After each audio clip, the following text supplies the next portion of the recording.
ಜಮ್ಮು ಕಾಶ್ಮೀರವನ್ನ ನಿಗೂಢ ಕಾಯಿಲೆಯೊಂದು ಎರ್ರಾಬೆರ್ರಿ ಕಾಡ್ತಾ ಇದೆ.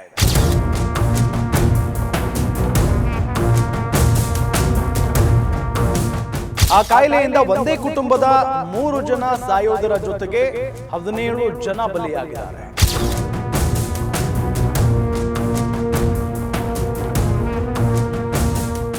ನಮಸ್ಕಾರ ವೀಕ್ಷಕರೇ, ನೀವು ನೋಡ್ತಾ ಇದ್ದೀರಾ ಗ್ಯಾರಂಟಿ ನ್ಯೂಸ್. ನಾನು ರಾಮ್ ಬಡ್ಗೇರ್. ಜಮ್ಮು ಕಾಶ್ಮೀರವನ್ನ ನಿಗೂಢ ಕಾಯಿಲೆಯೊಂದು ಎರ್ರಾಬೆರ್ರಿ ಕಾಡ್ತಾ ಇದೆ. ಎಷ್ಟರ ಮಟ್ಟಿಗೆ ಅಂತ ಅಂದರೆ, ಆ ಕಾಯಿಲೆಯಿಂದ ಒಂದೇ ಕುಟುಂಬದ 3 ಜನ ಸಾಯೋದರ ಜೊತೆಗೆ 17 ಜನ ಬಲಿಯಾಗಿದ್ದಾರೆ. ಇನ್ನು ಹಲವು ಜನ ಒದ್ದಾಡ್ತಾ ಇದ್ದಾರೆ. ಯಾವಾಗ ಸಾಯ್ತಾರೋ ಗೊತ್ತಿಲ್ಲ, ಅಂಥ ಪರಿಸ್ಥಿತಿ ನಿರ್ಮಾಣ ಆಗಿಬಿಟ್ಟಿದೆ. ಇದೆಲ್ಲದರ ನಡುವೆ ಆ ಕಾಯಿಲೆ ಬರೋದಕ್ಕೆ ಅಥವಾ ಆ ಕಾಯಿಲೆಯ ಹಿಂದೆ ಪಾಕಿಸ್ತಾನದ ಕೈವಾಡ ಇದೆಯಾ ಅನ್ನೋ ಅನುಮಾನ ಮೂಡ್ತಾ ಇದೆ. ಹಾಗಾದರೆ ಪಾಕಿಸ್ತಾನದ ಕೈವಾಡ ಇರೋದು ನಿಜಾನಾ? ಈ ಕಾಯಿಲೆ ಯಾವ ರೀತಿಯಾಗಿ ಎಫೆಕ್ಟ್ ಮಾಡ್ತಾ ಇದೆ ಅಲ್ಲಿನ ಜನರಿಗೆ, ನೋಡೋಣ ಬನ್ನಿ. ಜಮ್ಮು ಕಾಶ್ಮೀರವನ್ನ ನಿಗೂಢ ಕಾಯಿಲೆಯೊಂದು ವಿಪರೀತವಾಗಿ ಕಾಡ್ತಾ ಇದೆ. ಅದರಲ್ಲೂ ರಜೌರಿ ಪ್ರದೇಶದಲ್ಲಿ ಈ ನಿಗೂಢ ಕಾಯಿಲೆಗೆ ಒಟ್ಟು 17 ಮಂದಿ ಬಲಿಯಾಗಿದ್ದಾರೆ. ಒಂದೇ ಕುಟುಂಬದ 3 ಜನ ಸೇರಿ ಒಟ್ಟು 17 ಜನ ಅಸಹಜ ಸಾವಿಗೆ ಗುರಿಯಾಗಿದ್ದಾರೆ. ಬಾದಲ್ ಗ್ರಾಮದಲ್ಲಿನ ಈ ಸರಣಿ ಸಾವಿನಿಂದ ಆತಂಕ ಸೃಷ್ಟಿಯಾಗಿದೆ. 17 ಜನರು ಈಗಾಗಲೇ ಪ್ರಾಣ ಬಿಟ್ಟಿದ್ದು, ಇನ್ನು 3 ಅಸ್ವಸ್ಥಗೊಂಡಿದ್ದು ಅಲ್ಲಿಯ ಜನರನ್ನ ಇನ್ನಷ್ಟು ಆತಂಕಕ್ಕೆ ದೂಡಿದೆ. ನಿಗೂಢ ಕಾಯಿಲೆ ಹರಡುತ್ತಿರೋದ್ರಿಂದ ಜಿಲ್ಲಾಡಳಿತ ಅಲರ್ಟ್ ಆಗಿದೆ. ಇಡೀ ಗ್ರಾಮವನ್ನ ಕಂಟೈನ್ಮೆಂಟ್ ವಲಯವಾಗಿ ಘೋಷಣೆ ಮಾಡಿದೆ. ಗ್ರಾಮವನ್ನ 3 ಭಾಗಗಳಾಗಿ ವಿಂಗಡಿಸಿ ಕಂಟೈನ್ಮೆಂಟ್ ಎಂದು ಘೋಷಿಸಿದೆ. ಇನ್ನು ಕಾಯಿಲೆಯ ಬಗ್ಗೆ ಹಾಗೂ ಜನರ ಆರೋಗ್ಯದ ಬಗ್ಗೆ ಕೇಂದ್ರ ಆರೋಗ್ಯ ಸಚಿವಾಲಯ ಸಂಪೂರ್ಣ ಮಾಹಿತಿ ಪಡೆದುಕೊಂಡಿದೆ. ಇನ್ನು ನಿಗೂಢವಾಗಿ ಸಾವನ್ನಪ್ಪಿದವರ ಮನೆಗಳನ್ನ ಸಂಪೂರ್ಣವಾಗಿ ಸೀಲ್ ಮಾಡಲಾಗಿದೆ. ಎಲ್ಲಾ ರೀತಿಯ ಸಾರ್ವಜನಿಕ ಹಾಗೂ ಖಾಸಗಿ ಸಭೆಗಳಿಗೆ ಅಲ್ಲಿ ನಿಷೇಧ ಹೇರಲಾಗಿದೆ. ಇಡೀ ಗ್ರಾಮದ ಮೇಲೆ ನಿಗಾ ವಹಿಸಲು ವಿಶೇಷ ಅಧಿಕಾರಿಗಳ ನೇಮಕವನ್ನ ಕೂಡ ಮಾಡಲಾಗಿದೆ.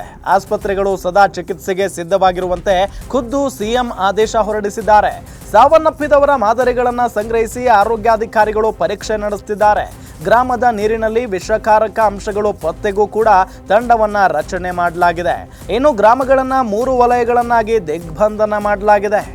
ಮೊದಲನೇ ವಲಯ 17 ಮಂದಿ ಸಾವನ್ನಪ್ಪಿರೋ ಪ್ರದೇಶ ಇದಾಗಿದ್ದು, ಇದನ್ನ ಫುಲ್ ಲಾಕ್ ಮಾಡಲಾಗಿದೆ. ಯಾವುದೇ ಜನರಿಗೆ ಇಲ್ಲಿ ಪ್ರವೇಶ ಇಲ್ಲ ಹಾಗೂ ಮೃತರ ಮನೆಗಳನ್ನ ಸಂಪೂರ್ಣವಾಗಿ ಸೀಲ್ ಮಾಡಲಾಗಿದೆ. ಇನ್ನು ಈ ಪ್ರದೇಶಕ್ಕೆ ಹೋಗುವವರಿಗೆ ಅಧಿಕಾರಿಗಳಿಂದ ಅನುಮತಿ ಪಡೆಯುವುದು ಕಡ್ಡಾಯವಾಗಿದೆ. ಎರಡನೇ ವಲಯ ಮೃತ ವ್ಯಕ್ತಿಗಳ ನಿಕಟ ಸಂಪರ್ಕದಲ್ಲಿರುವವರು ವಾಸಿಸುತ್ತಿರುವ ಜಾಗ ಇದಾಗಿದ್ದು, ಈ ವಲಯದಲ್ಲಿರೋ ಹಲವರಿಗೆ ಈಗಾಗಲೇ ಆಸ್ಪತ್ರೆಯಲ್ಲಿ ಚಿಕಿತ್ಸೆ ನೀಡಲಾಗ್ತಾ ಇದೆ. ಗ್ರಾಮದ ಈ ಪ್ರದೇಶಕ್ಕೆ ಅನಗತ್ಯವಾಗಿ ಹೋಗದಂತೆ ಕಟ್ಟೆಚ್ಚರ ವಹಿಸಲಾಗ್ತಾ ಇದೆ. ಇನ್ನು 3ನೇ ವಲಯ 1 ಮತ್ತು 2ನೇ ವಲಯ ಹೊರತುಪಡಿಸಿದ ಗ್ರಾಮದ ಜಾಗವನ್ನ 3ನೇ ವಲಯ ಅಂತ ಗುರುತಿಸಲಾಗಿದೆ. ಸದ್ಯಕ್ಕೆ ಈ ಭಾಗ ಇರೋದ್ರಲ್ಲಿ ಸುರಕ್ಷಿತ ಪ್ರದೇಶ ಅಂತ ಪರಿಗಣಿಸಲಾಗಿದೆ. ಅಗತ್ಯ ಮುಂಜಾಗ್ರತೆ ವಹಿಸುವಂತೆ ಈ ವಲಯದವರಿಗೂ ಸೂಚನೆ ಬಂದಿದೆ. ಇದೆಲ್ಲದರ ನಡುವೆ ಭಾರತಕ್ಕೆ ಹಲವು ಬಾರಿ ಹಲವು ರೀತಿಯಲ್ಲಿ ವಿಷ ಉಣಿಸುವ ಪ್ರಯತ್ನವನ್ನ ಪಟ್ಟಿದ್ದ ಪಾಕಿಸ್ತಾನದ ಮೇಲೂ ಕೂಡ ಸಿಕ್ಕಾಪಟ್ಟೆ ಅನುಮಾನ ವ್ಯಕ್ತವಾಗ್ತಾ ಇದೆ.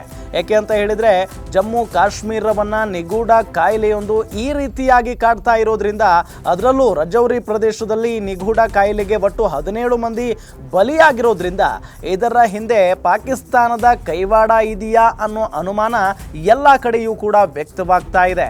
ಕಾದ್ ನೋಡೋಣ, ಯಾರು ಯಾವಾಗ ಸಿಕ್ಕಿ ಬೀಳ್ತಾರೆ ಅಥವಾ ನಿಜಕ್ಕೂ ಕೂಡ ಪಾಕಿಸ್ತಾನದ ಕೈವಾಡ ಇದೆಯಾ, ಎಲ್ಲವೂ ಕೂಡ ಇಷ್ಟರಲ್ಲೇ ಗೊತ್ತಾಗಲಿದೆ.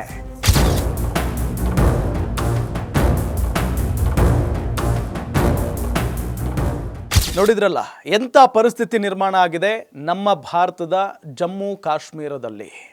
ನಿಜಕ್ಕೂ ಕೂಡ ಭಾಳ ನೋವಿನ ಸಂಗತಿ ಇದು. ಸರಣಿ ಸಾವುಗಳಾಗ್ತಾ ಇರೋದ್ರಿಂದ ಇದೆಲ್ಲದರ ನಡುವೆ ಒಂದು ಕಡೆ ಪಾಕಿಸ್ತಾನ ಏನಾದರೂ ಇದರ ಹಿಂದೆ ಇದೆಯಾ ಅನ್ನೋ ಪ್ರಶ್ನೆಯೂ ಕೂಡ ಇದ್ದೇ ಇದೆ. ಅಕಸ್ಮಾತಾಗಿ ಪಾಕಿಸ್ತಾನ ಇಂಥ ನೀಚ ಕೃತ್ಯದಲ್ಲಿ ಭಾಗಿಯಾಗಿದ್ದೇ ಆದರೆ ನಿಜಕ್ಕೂ ಆ ಪಾಕಿಸ್ತಾನಕ್ಕೆ ಕ್ಷಮೆಯೇ ಇಲ್ಲ. ಈಗಾಗಲೇ ಹಲವು ತಪ್ಪುಗಳನ್ನು ಮಾಡಿಬಿಟ್ಟಿದೆ ಭಾರತದ ವಿಚಾರಕ್ಕೆ ಸಂಬಂಧಪಟ್ಟಂತೆ ಈ ಪಾಪಿ ಪಾಕಿಸ್ತಾನ. ಶತ್ರು ರಾಷ್ಟ್ರ ಅಂತ ನಾವು ಕರಿತೀವಿ. ಹಾಗಾಗಿ ಭಾರತದಲ್ಲಿ ವಿಷ ಬೀಜ ಬಿತ್ತುವಲ್ಲಿ ಹಲವಾರು ಬಾರಿ ಇವರು ಪ್ರಯತ್ನವನ್ನು ಪಟ್ಟಿದ್ದಾರೆ. ಯಶಸ್ವಿ ಕೂಡ ಆಗಿದ್ರು ಮತ್ತು ಭಾಳಷ್ಟು ಬಾರಿ ವಿಫಲರು ಕೂಡ ಆಗಿದ್ದಾರೆ. ಆದರೆ ಇಲ್ಲಿ ನಡೀತಾ ಇರುವಂಥ ಸಾವುಗಳಿಗೆ ಪಾಕಿಸ್ತಾನವೇ ಕಾರಣ ಅಂತ ಹೇಳಿ ಕೆಲವೊಂದಿಷ್ಟು ಜನ ಹೇಳ್ತಾ ಇದ್ರೆ, ಇನ್ನು ಕೆಲವೊಂದಿಷ್ಟು ಜನ ಅನುಮಾನವನ್ನು ವ್ಯಕ್ತಪಡಿಸ್ತಾ ಇದ್ದಾರೆ. ಕಾದ್ ನೋಡೋಣ ಏನಾಗುತ್ತೆ, ಗೊತ್ತಾಗುತ್ತೆ ಹೋಗ್ತಾ ಹೋಗ್ತಾ ಸತ್ಯ ಏನು ಅಂತ ಹೇಳಿ. ನೋಡ್ತಾ ಇರಿ ಗ್ಯಾರಂಟಿ ನ್ಯೂಸ್, ಸುದ್ದಿ ಖಚಿತ, ನ್ಯಾಯ ನಿಶ್ಚಿತ. ಗ್ಯಾರಂಟಿ ನ್ಯೂಸ್, ಸುದ್ದಿ ಖಚಿತ, ನ್ಯಾಯ ನಿಶ್ಚಿತ.